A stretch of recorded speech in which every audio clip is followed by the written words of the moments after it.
Goeiemôre, dit is Dinsdag die 27ste Mei. Vanoggend saam Handelinge 26 vers 28 tot 29. Paulus is hier 'n gevangene en hy word verhoor deur koning Agrippa en deur Festus. En dan, terwyl hy verhoor word, vertel hy wat hy glo van Jesus Christus. Vers 28. Toe sê Agrippa vir Paulus: "In 'n kort tydjie probeer jy my ooreed om 'n Christen te word." Maar Paulus antwoord: "Of dit nou minder of meer verg. Ek sou tot God wil bid, dat nie net u nie, maar ook almal wat my vandag aanhoor, mag word soos ek is, maar sonder hierdie boeie." Paulus is in die moeilikheid. Hy is gevang, hy het homself op die keiser beroep, en nou word hy verhoor. En dan gebruik hy die geleentheid om te getuig van Jesus Christus. Om te vertel dat Christus die Messias is, die een wat van God kom om mense te red.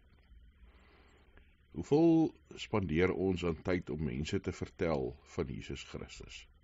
Om te vertel wat ons glo. Om dit nie net te vertel nie, maar prakties te leef in ons dade, in ons optree teenoor mense.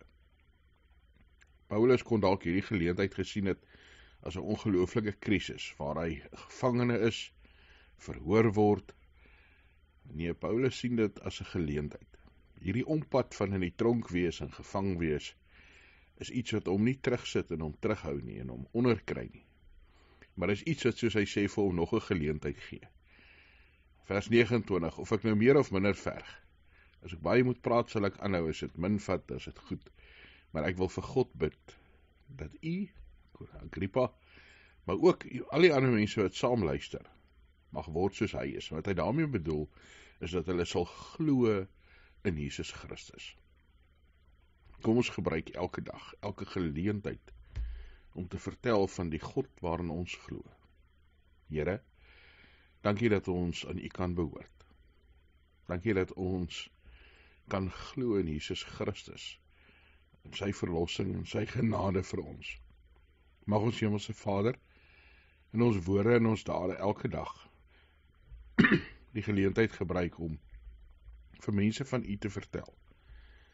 Mag ons nie moedeloos word en op 'n hoop gaan sit en net onsself jammer kry en dat die wêreld en die lewe ons onderkry nie. Maak ons aktief, maak ons mense wat 'n geleentheid gebruik, dat ander ook in u kan glo.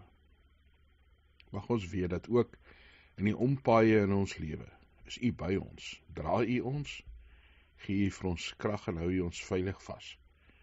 Dankie dat ons vir mekaar kan bid. Ons weet, Here, u is die Almagtige. In Jesus Christus se naam. Amen.